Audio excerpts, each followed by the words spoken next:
আমি গৈ আছোঁ জুনবিল মেলালৈ জুনবিল মেলা চাবৰ কাৰণে জুনবিল মেলা হয় জাগিৰোডৰ পৰা 3 কিলোমিটাৰ দূৰত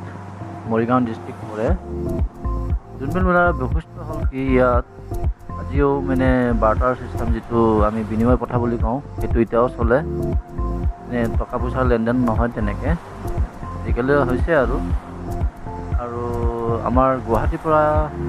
জুনবিল মেলালৈকে 32 কিলোমিটাৰমান দূৰত্ব হ'ব আৰু জুনবিল মেলাখন হয় মাঘ বিহুৰ 3 দিনমান পিছৰ পৰা হয় আৰু ইয়াতে বিভিন্ন ধৰণৰ জনজাতীয় লোক আহে ওচৰৰ পাজৰৰ পৰা আৰু ইয়াত আহি নিজৰ যিটো খাদ্য সামগ্ৰী এইবিলাকবোৰ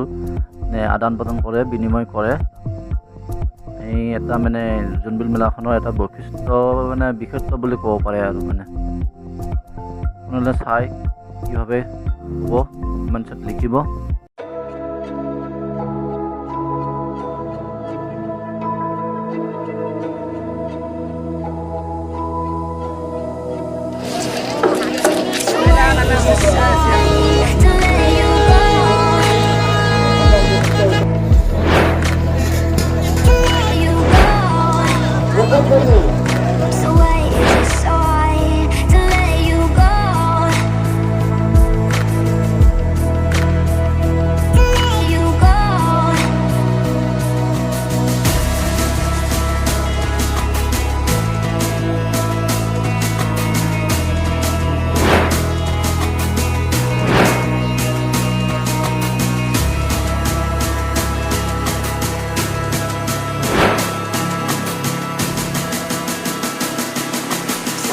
Is it so hard to let you go?